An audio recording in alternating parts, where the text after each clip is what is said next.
Srihari arrest ఆ రోజు మాట్లాడుతూ ఉన్నాం.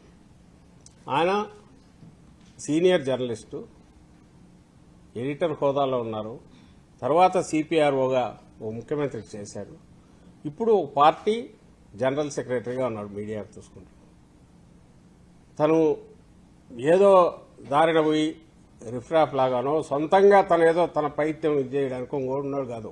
ఒక పార్టీ, ఒక రెస్పాన్సిబుల్ పార్టీ, దానికి ఒక హోదాలో ఉన్నాడు. అలాంటి వాడిని ఆ రోజు తీసుకెళ్లిన రోజు అసలు సంబంధం లేదు. ఈ రోజుకైనా అసలు ఎవరన్నా చేసిన వాడినైనా ఏంటి అలిగేషను, చంద్రబాబు నాయుడు చేతిలో కత్తి ఉంది. మరి జగన్మోహన్ రెడ్డి గారి చేతిలో గొడ్డలి, మోహన్ నుండి రక్తం వేసినవి పోస్టర్లు వేసి వాళ్ళ అఫీషియల్ టీడీపీ ఓట్లో పెట్టి విపరీతంగా నడిపిన అవన్నీ ఇప్పటికీ నడుస్తున్నాయి.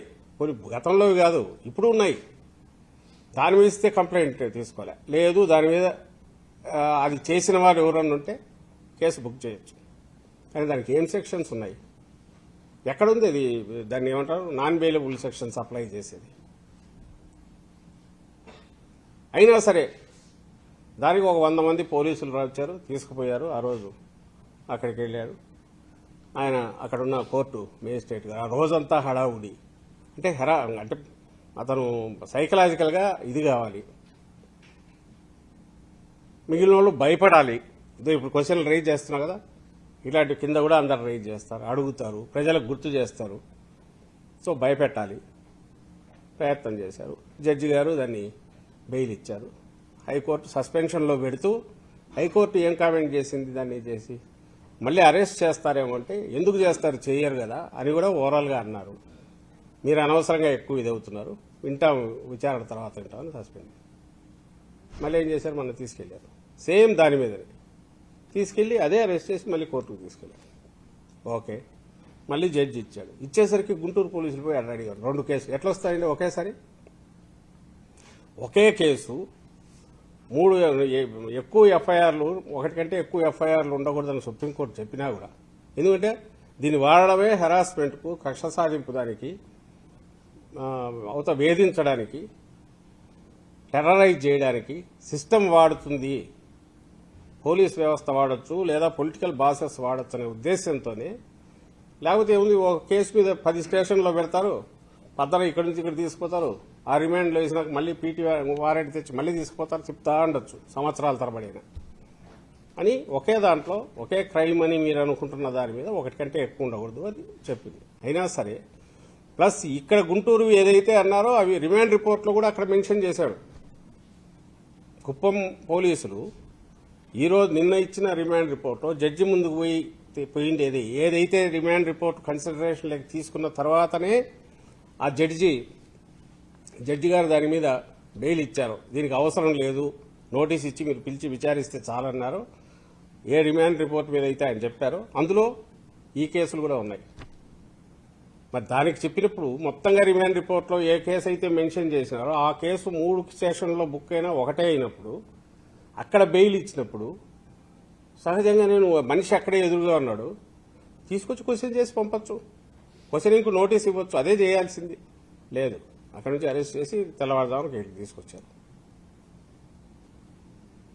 ఇక్కడికి తీసుకొచ్చేసి అందరూ గమనించుంటారు, ఆటోలో తీసుకెళ్తారు, ఆ తర్వాత ఏదో ఇంకో దగ్గర వెనక పడేసి దాంట్లో తీసుకెళ్లారు.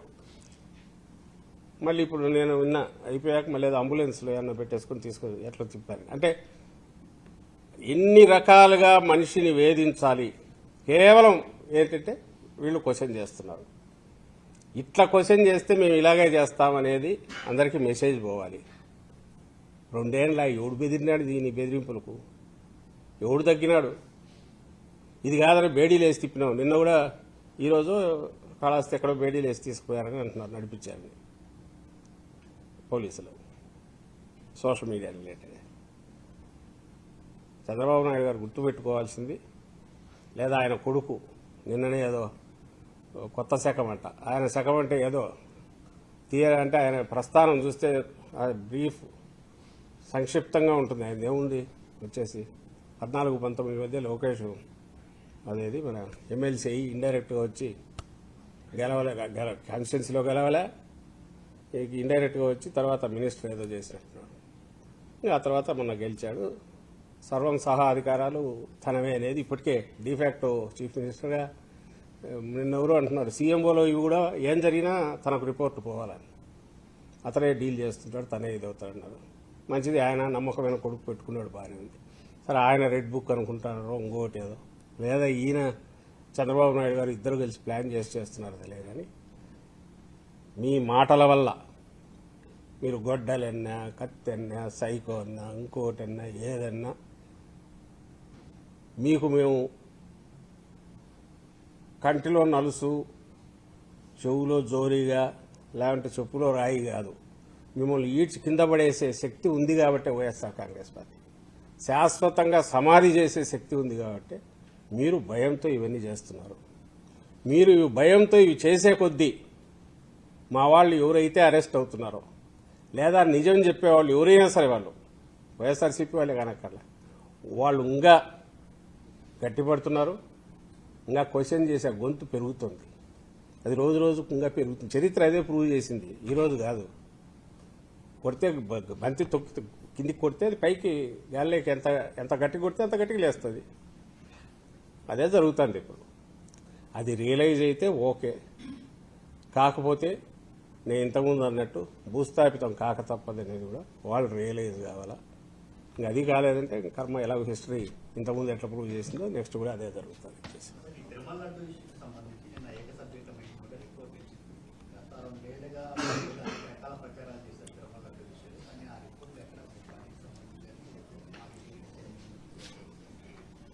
తిరుమల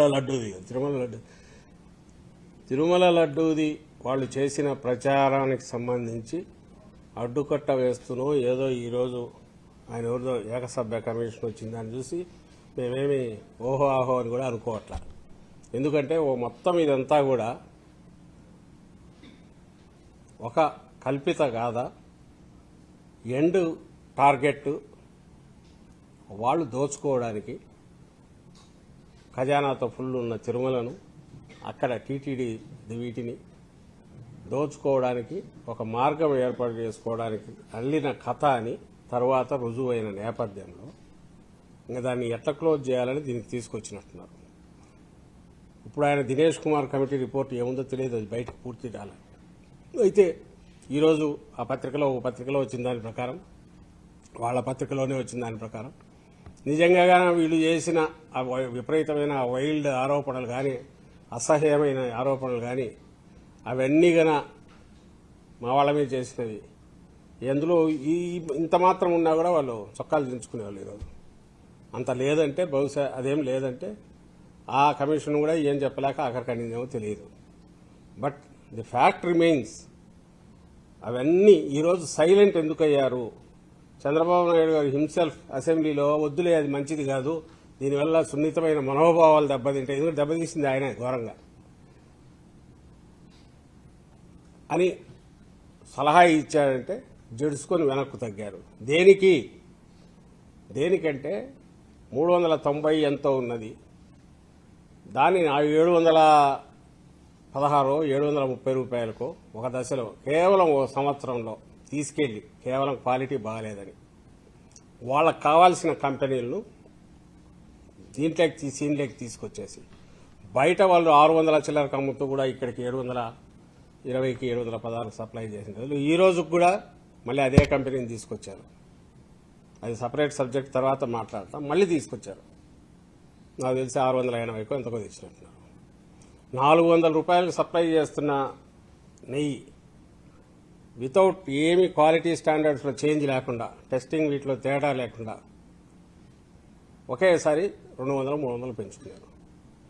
దానికి ఫౌండేషన్ వేయడానికే అబద్ధ ప్రచారం చేశారు. అట్ ది కాస్ట్ ఆఫ్ భక్తుల మనోభావాలు, అట్ ది కాస్ట్ ఆఫ్ దేవదేవుడు.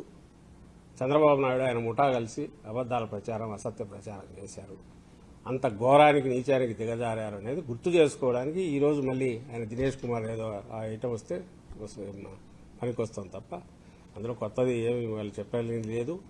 దాని గురించి హడావుడిగా ఎక్కువ అందుకే చేయట్లేదని నేను అనుకుంటాను.